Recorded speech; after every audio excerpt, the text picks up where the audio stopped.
everyone, I'm Savannah and this is Unisense. We talk everything fragrance related. From niche and designer fragrances to Middle Eastern fragrances, we discuss it all. If this sounds like something you'd be interested in, please consider subscribing, click that like button, and please don't forget to leave a comment. So today we'll be taking a look at another new fragrance in my collection. I've been waiting quite a while to buy this one. I kind of put it off for a while just because of the price point. But it was a love at first sniff and I ended up losing my patience. So I ended up just buying it.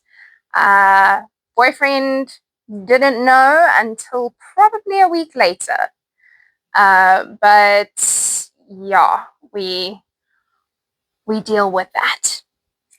So this fragrance is Impadia by BDK Parfums. I firstly love the packaging of this bottle.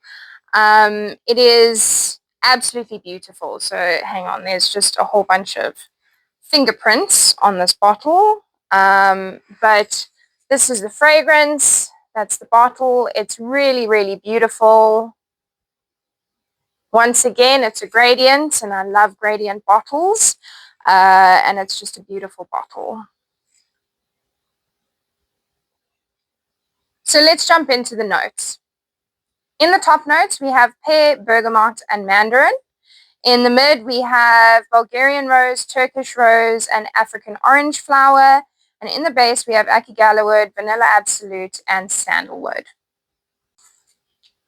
So this fragrance is supposedly a mashup of Guidance by Amouage and Delina by PDM. I definitely do get that vibe from it, and I love both those fragrances. Unfortunately, I do not have both those fragrances. I have dupes of them, but I'm quite happy with the alternatives. But I do love those fragrances. I know them very well and I have tested them numerous times, but I definitely get in the opening of this fragrance, I definitely get the guidance side of it. But overall, I actually prefer the scent to both of those fragrances. So I'm really happy that I bought this one. So I have to say that the performance on this fragrance is absolutely fantastic. I get about 10 plus hours with strong projection and a really nice sillage. I have received plenty of comments on this fragrance and I've only worn it a couple of times. Because it's so new in my collection, I haven't had so much time with it to actually wear it hundreds of times. So I've worn it a couple of times. Every time I've worn it, I've received numerous compliments from it. So for me, it definitely leans feminine. It's an intoxicating, sexy scent, in my opinion. And it makes me want to keep going back and smelling it. So in the opening, the rose is quite sharp as well. And the woodiness comes through quite quickly. So for this fragrance, I wouldn't say it's a gourmand. It's definitely not a gourmand. It's more of a floral, fruity fragrance. More on the floral side than the fruity side. But the rose is very, very strong in this. The rose and the woodiness are quite strong in this. There is quite a bit of sweetness, but it's not a gourmand sweetness. It's more of a floral sweetness. As it starts settling, it does become a little bit more Delina-esque. The Guidance side kind of comes down a little bit and the Delina side kind of increases a little bit more. To me, this is an autumn, spring, and summer scent. I don't really picture it as a winter scent. I don't feel it is dark enough for a winter scent, but it's definitely strong enough to be in a winter in a wintertime kind of category. But it's not that dark, almost ambery, vanillic kind of wintry scent that I would usually wear in winter. But saying that, I would definitely say that it is sexy in my opinion, and I definitely find it a little bit powdery as well. It definitely would work for date night. And in terms of age range, I would say it's not juvenile, but it's also not super mature. So I think it sits like in the middle.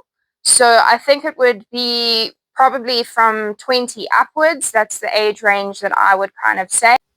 I think it's a little bit too mature for teenagers.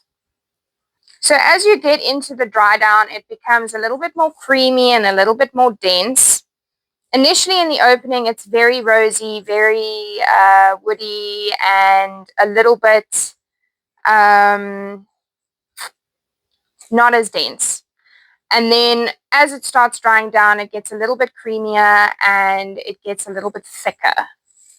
When I picture this fragrance, I almost get like a velvety texture. That's what kind of comes to mind, is a velvety kind of texture. It's a beautiful scent, and I'm a massive fan of this one. It borders on beast mode on my skin, and that is a big win for me because I like wearing fragrances that really project, really stand out. I want people to smell me. I want to be able to smell myself. It's definitely not one for those that don't want to be smelt, that don't want to stand out. It's definitely a standout fragrance. So I think if you're wanting a light, subtle fragrance, this is not quite it, unless you spray really, really, really light. But for me, that is never an option. I'm an oversprayer through and through. And this fragrance really works for me, and it's a definite recommendation from my side. So that's the end of this review. Thank you so much for watching. I really appreciate it. Please let me know your thoughts on this fragrance. Are you as in love with it as I am? I would really like to hear your thoughts on this scent. And yeah, if you haven't already, please click that like button, click that subscribe button, and leave a comment for me. I'd love to hear from you guys. I'll see you in the next one. Bye!